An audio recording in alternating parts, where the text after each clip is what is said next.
আসসালামু আলাইকুম এভরিওয়ান, আশা করি তোমরা সবাই অনেক বেশি ভালো আছো। আমি মোহাম্মদ আরিফুল ইসলাম রাফি, পড়াশোনা করছি রাজশাহী বিশ্ববিদ্যালয় আইবিতে। এই বছর ভর্তি পরীক্ষায় রাজশাহী বিশ্ববিদ্যালয়ে তৃতীয় স্থান অধিকার করেছি। চলো আজকে আমরা রাজশাহী বিশ্ববিদ্যালয়ে আইবি কীভাবে প্রস্তুতি নেওয়া যায় সেটা শিখতে যাচ্ছি। সেক্ষেত্রে প্রথমে আমরা জানি রাজশাহী বিশ্ববিদ্যালয়ে আইবিতে মান বন্টন বা কোন কোশ্চেনে বা কোন সাবজেক্টে কত মার্ক আছে সেটা আমরা দেখতে যাচ্ছি। সো প্রথমে আসি বাংলাতে। বাংলাতে থাকে 8টি কোশ্চেনের জন্য 10 মার্ক। দেন আসি ইংলিশে 20টি কোশ্চেনের জন্য 25 মার্ক। দেন আসি জিকেতে 40টা কোশ্চেনের জন্য 50 মার্ক। দেন আমাদের থাকবে আইসিটি, সেখানে দেখা যাচ্ছে 12টির জন্য 15 মার্ক। এই টোটাল 100 মার্ক এবং 80টা কোশ্চেন। তোমরা সবাই জানো রাজশাহী বিশ্ববিদ্যালয় 80টা কোশ্চেনের উপর 100 মার্ক দেওয়া হয়ে থাকে। এক্ষেত্রে দেখা যাচ্ছে আমাদের সময় আমি 59.5 মানে 59.5 মার্ক পেয়ে আমি থার্ড হয়েছিলাম। অন্যান্য ক্ষেত্রে বা অন্যান্য বছরের পরীক্ষা যদি অ্যানালাইজ করতে পারি আমরা, তাহলে দেখা যাবে যে এই এত কম মার্কে আসলে এত ভালো রেজাল্ট কোয়াইট ইম্পসিবল। এত ভালো রেজাল্ট আসলে আশা করা যায় না এত কম মার্কে। কেন? বিকজ আমাদের এই যে আমাদের জিকে মামা দেওয়া আছে, জিকে শুধু এটা জিকে না, জিকের মধ্যে রয়েছে ম্যাথ, তার সাথে রয়েছে আইকিউ, তার সাথে দিবে ইকোনমিক্স, এই যে ম্যাথ আর আইকিউ। এবারে ম্যাথ আইকিউটা খুবই বেশি টাফ ছিল, এতই টাফ ছিল যে আসলে মানে বলার বাহিরে। যে আমাদের যেখানে দেখা যায় যে ফার্স্ট হয় তার মার্ক থাকে 80 প্লাস। এবারে যে ফার্স্ট হয়েছে তার মার্ক ছিল 60.25, সে আমারই বন্ধু, তার মার্ক ছিল 60.25। সো বাংলা থেকে দেখা যাচ্ছে বাংলা ক্ষেত্রে যে কোশ্চেনগুলো আছে 8টা কোশ্চেন বেশিরভাগই আসে বাংলা ফার্স্ট পার্ট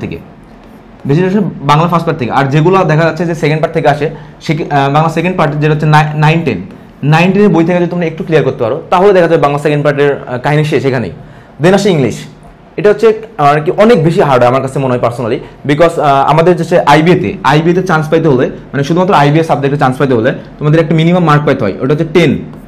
ইংলিশে তোমাকে মিনিমাম 10 মার্ক পাইতে হবে। 10 মার্ক যদি না পাও তাহলে আইবিএর জন্য তুমি অ্যাভেলেবল হবে না, যে আইবিএ তোমার যোগ্যতা থাকবে না আইবিএ পাওয়ার জন্য। সেক্ষেত্রে যাচ্ছে ইংলিশের ক্ষেত্রে বেশিরভাগ লিটারেচার থেকে কোশ্চেন করে, কিছু কোশ্চেন প্রথম লিটারেচার থেকে, তার সাথে থাকবে হচ্ছে গ্রামাটিক্যাল থাকবে, আর তার সাথে থাকবে হচ্ছে ভোকাবুলারি। সবচেয়ে যদি স্ট্রং পয়েন্ট বলা হয় যে ভোকাবুলারি অ্যান্ড হচ্ছে লিটারেচার। গ্রামারটিক্যাল মোটামুটি সবাই পারে, বাট ভোকাবুলারি লিটারেচার সেক্ষেত্রে আমি বলতে পারি যে ভোকাবুলারির ক্ষেত্রে প্রিভিয়াস ইয়ারের কোশ্চেনগুলো দেখবা, রাজশাহী ইউনিভার্সিটির কোশ্চেন ব্যাঙ্কগুলো ঘাটবা, ভাইয়ারা যে ক্লাসগুলো করে সেই ক্লাসগুলো দেখবা। আর তার সাথে যদি বলি লিটারেচারের ক্ষেত্রে আমি বলবো যে প্রিভিয়াস ইয়ার তো দেখবা, তার সাথে দেখবা বিসিএস এর যে প্রিভিয়াস ইয়ারের কোশ্চেন ব্যাঙ্কগুলো ঘাটলে তুমি লিটারেচার পেয়ে যাবে। দেন জিকে কথা বললাম যে ম্যাথ আইকিউটা বেশি আসে। তো তুমি যদি ম্যাথে ভালো না হয়ে থাকো তাহলে আইবি তোমার জন্য না। আর আমাদের যেমন হচ্ছে এডুকেশনের যে কোর্সগুলো রয়েছে, যেমন সেকেন্ড টাইম অপটিমিস্টিক ব্যাচ বা আরইউসিইউ ব্যাচ, এগুলোতে সবথেকে বেশি গুরুত্ব দেওয়া হচ্ছে ম্যাথ আইকিউতে।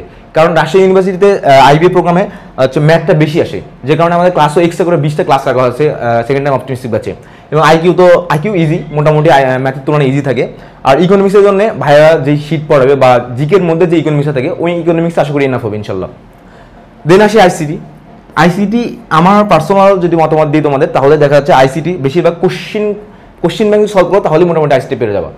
12টা কোশ্চেনের মধ্যে আমার মোটামুটি 7 থেকে 8টা কারেক্ট ছিল, কারণ আমি আইসিটি পড়তাম না বা আইসিটি ফাঁকি পাইছিলাম। 5টা অধ্যায়ের মধ্যে জাস্ট 3টাই পারতাম, বাকি 2টা অধ্যায় পারতাম না। সেক্ষেত্রে তাও আমি বাট 12টার মধ্যে 7 বা 8টা আমার কারেক্ট ছিল, বিকজ আমি বেশিরভাগ কোশ্চেন ব্যাংক কাটতাম এবং প্রথম 3টা অধ্যায় আমার কভার ছিল, যার কারণে আমার 7 থেকে 8টা এমসিকিউ হয়েছে। সো তোমাদের আমি বলতে চাই যে যা বললাম একটু দেখো, ভাইয়ের কথা শোনো, ইনশাল্লাহ আশা করি তোমাদেরও চান্স হবে। এবং আইবি প্রোগ্রামে সবথেকে বেশি ইম্পর্টেন্ট হবে তোমাদের ম্যাথ এবং ইংলিশ। সো ম্যাথ আর ইংলিশে যদি তুমি পারো অবশ্যই তোমার জন্য আইবি ওয়েট করতেছে। ঠিক তোমাদের কথা চিন্তা করে আমরা নিয়ে এসেছি সেকেন্ড টাইম অপটিমিস্টিক ব্যাচ 2.0। তোমরা ইতিমধ্যে জেনে গেছো যে আমাদের সেকেন্ড টাইম অপটিমিস্টিক 1.0 ব্যাচটা অলরেডি ফুল। সেক্ষেত্রে তোমাদের কথা চিন্তা করে শুধুমাত্র আমরা 2.0টা নামিয়েছি। এই ব্যাচে তোমরা পাচ্ছ ফাউন্ডেশন কোর্স প্ল্যানের যে রেকর্ডেড ক্লাস 130টি ক্লাস, বাংলা, ইংলিশ, জিকে এবং ম্যাথ আইকিউ সহ। যেহেতু ম্যাথ আইকিউটা অনেক বেশি হার্ড হচ্ছে আমাদের ইউনিভার্সিটি এক্সামগুলোতে, সেক্ষেত্রে তোমাদের ম্যাথ আইকিউ এক্সট্রা 20টা ক্লাস তোমাদের ফ্রি দেওয়া হচ্ছে, রেকর্ডেড ক্লাস। এবং English text book course class তো পাচ্ছই, তার সাথে লিটারেচার এবং প্যাসেজ সলভিং পাচ্ছ এবং লাইভ ক্লাসে দেখা যাচ্ছে আমাদের 35টা ক্লাস তোমাদের এক্সট্রা করে সলভ করানো হবে শুধুমাত্র লাইভে। এছাড়াও আমার সবচেয়ে পছন্দের যে এক্সাম, এখানে তোমরা পাচ্ছ weekly exam, monthly exam, topic based exam এবং foundation course plan plus daily exam. আমি প্রত্যেকটা দিন এক্সাম দিতাম এবং শুধু আমি ভার্সিটিতে থার্ড হয়েছি এমন না, আমার বেশিরভাগ এক্সামগুলো টপ 10 থাকতাম, অনেকগুলোতে সেকেন্ড ফার্স্টও হয়েছি। সো তোমরা বেশি এক্সাম দেবা। এবং তোমাদের জন্য রয়েছে আমাদের লেকচার সিস্টেম, তোমরা যদি লেকচার শিট নিতে চাও তাহলে আমাদের কোর্স ফি পড়বে লেকচার শিট সহ 2999 এবং লেকচার শিট ছাড়া আমাদের কোর্স ফি পড়বে 1999। সো আর বেশি দেরি না করে তাড়াতাড়ি ভর্তি হয়ে যাও, এনরোল করে ফেলো। দেখা হচ্ছে তোমার স্বপ্নের বিশ্ববিদ্যালয়ে।